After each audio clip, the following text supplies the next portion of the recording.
Hey guys, how's it going? This is the brand new BMW 6 GT or Gran Turismo. It effectively replaces the outgoing 5 Series GT, which was always a bit of a dog. And to be fair, this new one is not the prettiest car in the world, but it is a hell of a lot prettier than the previous one. And in the hour or so that I've had the car, the looks have actually grown on me a lot. And not only that, the sort of practicalities and the benefits of having this car kind of outweigh the slightly suspicious looks, if that makes sense. Price wise, it kind of sits between the 5 and the 7, but it's actually closer in price to the equivalent 5 Series. Now this 640i M Sport in base trim is about 4 grand more expensive than a 540i M Sport in base trim, but the 6 Series GT comes with more standard spec. In M Sport, guys, it comes standard with the panoramic roof, it comes standard with folding wing mirrors, electric rear tailgate, and a few other bits and bobs, which actually, if you were to tick those options on the 5 Series, would bring it up in line with this. So if you're going to go for a few options, it's worth looking at one of these because they're actually no more expensive than the 5 Series. And from what I can tell, you're getting more car than you are with the 5 Series for the same amount of money.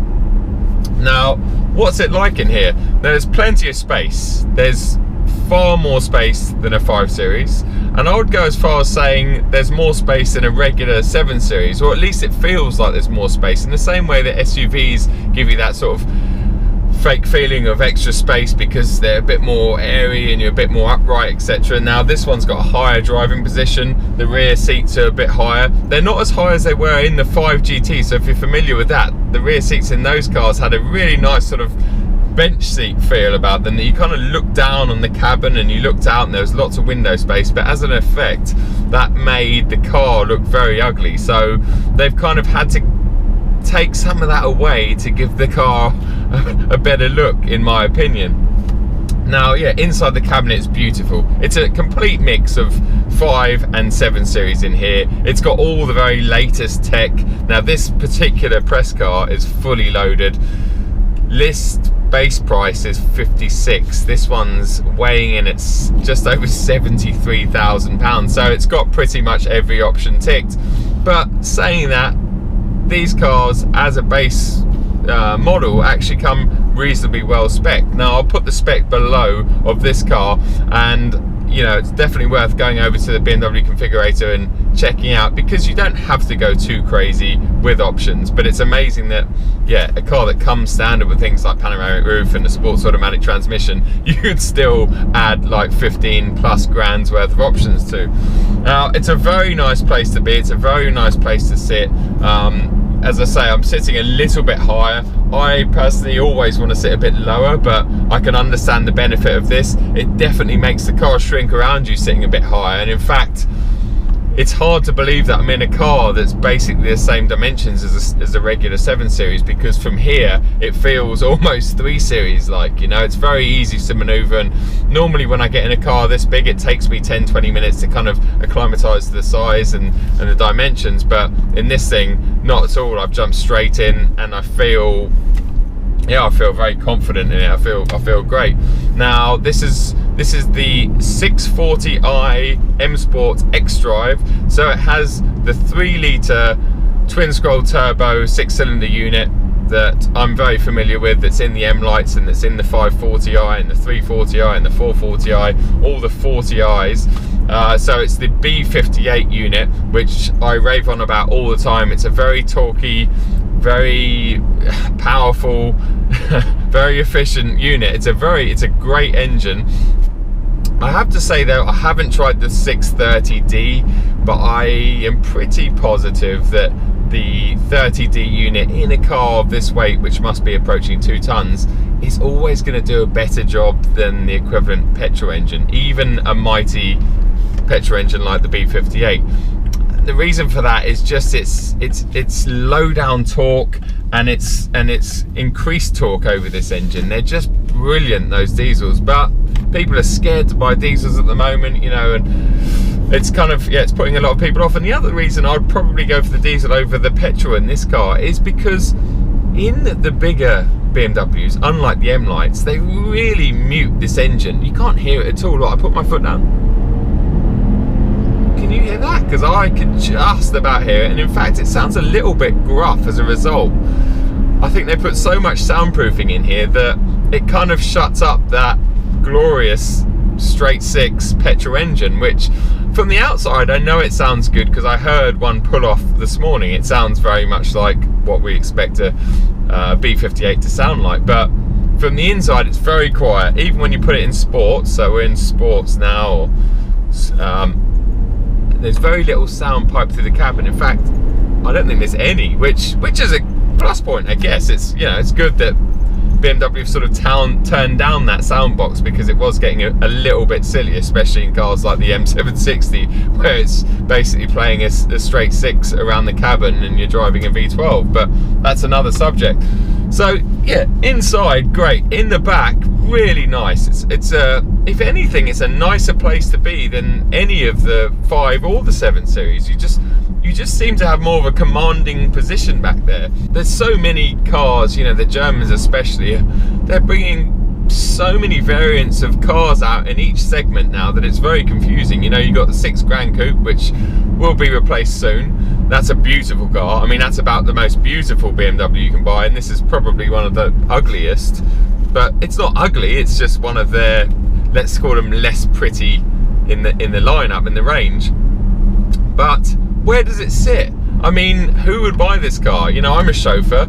I would run this car if I could, but I couldn't really sell it to clients because they know S-Class, they know 7 Series, they know Audi A8. A 6 Series GT, I wouldn't be able to charge what I wanted to charge. Maybe like a private chauffeur's car, it'd be a very good private sort of household chauffeur's car, if you like. Where I think this car is really going to shine is, yes, it might, you know, the executives will be able to afford them, and in fact, like I said, they're not massively expensive. They're not much more expensive than a 5 Series, but I think where these are going to shine, they're a great family car. They really are.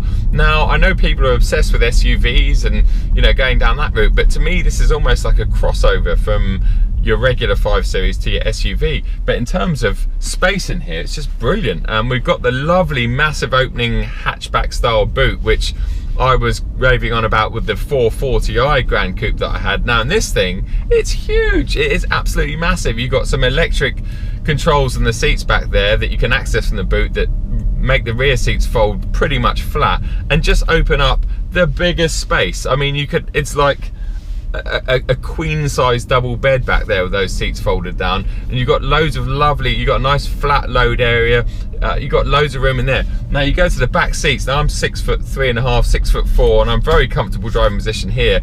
I can sit behind so comfortably. I mean, there's so much room behind me at the moment in terms of leg room and headroom and shoulder and arm room. It's really, really good, and a step above the 5 Series.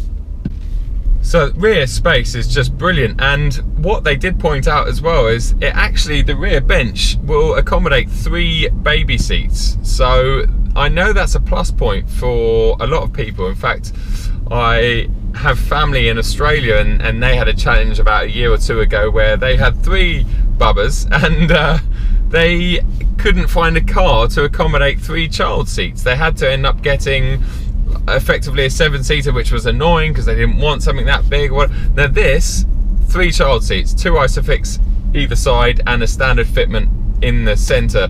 So that's really good. Whilst we're talking about the rear seats, let's just talk about the fact that this is at its best as a 4-seater, as most 5-seater cars are. You know, that when you look at the contours and the rear seats, they're designed to have 2 big adults in there. You can fit 3 in there, but 2 big adults very comfortably.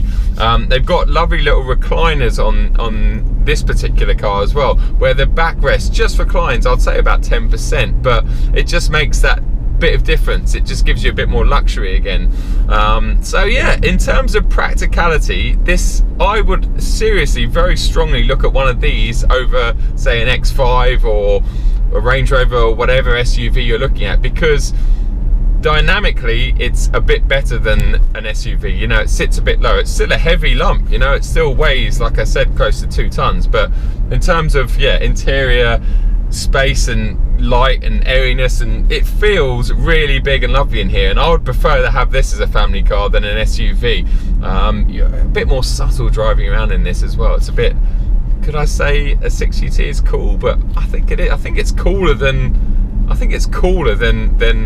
SUV of any description, but that's just my opinion. What does it drive like? Well, surprise, surprise, it drives very much like a 5 Series and a 7 Series. It feels somewhere in between those two cars, by which I mean it's not quite as sporty as a 5 Series, doesn't feel quite as sporty as a 5 Series, but it doesn't feel quite as, I hate to use the word, but numb as the 7. I mean, the 7, it's not numb, but it's just not, to me, you know, now thankfully they focus more on rear comfort and, you know, ride comfort, and as a result they've taken away some of the driving enjoyment.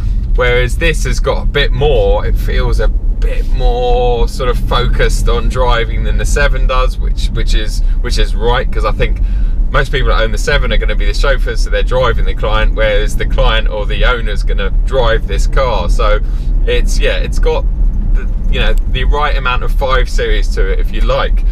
Now, in terms of everything else, so what are we talking? It's on a 7 Series platform, a standard wheelbase 7 Series platform. This particular car is fitted with the twin axle air suspension, whereas standard they come just with the rear air suspension. So effectively I'm getting 7 Series ride now, even though I'm in sport. I'll put that back into comfort and instantly I can feel it really soften up and feels great. There's more cabin noise in this car for sure. They've improved that, I think, by about 15% over the outgoing 5 Series GT, but I think part of the reason there is more cabin noise in here than even the 5 Series is because it has pillarless doors, by which I mean there's no window frame. So when you open the door, like I might be able to do now, I'm on private land, so that's all right. See, there's no pillars there. So looks really cool, but it's very hard to sort of seal out any wind noise and excessive noise. So yeah, so that adds noise. But otherwise, yeah, I'm really impressed with this car, I have to say. I didn't think I would be. I didn't particularly want to like the 6 Series GT, and if you'd asked me before this, I would have said there's no room for yet another car in BMW's lineup. You know, there's so many crammed into it. But this is a standalone product. It's an alternative, and I think the way they've priced it very aggressively to sort of entice 5 Series customers into it, as opposed to before they kind of relied on 7 Series customers looking at it as an alternative. Now it's like an alternative to the 5 Series. It really is, because let's face it, who buys a 5 and doesn't put any options or toys on it? You know, if you're looking at 5, you're going to throw a few options on it, immediately you're into this territory. So look at one of these, take them out for a drive, just, or even go down to your local showroom, chuck your family in here, and you'll see what I mean about the excessive space. And it's just nice. It's a very nice space to be in, especially with the roof. It's a very nice, happy place on this grey, miserable October day to be in. So yeah, I'm impressed with this car. I really am. It's no rocket ship, even with the B58 under the hood, but it's fast enough. I'm guessing it's 0 to 60 times probably just under 6 seconds. It's got a limited top speed of 155 miles an hour, so fast enough for everyone in their everyday life. You know, you're not buying this car as a sports car.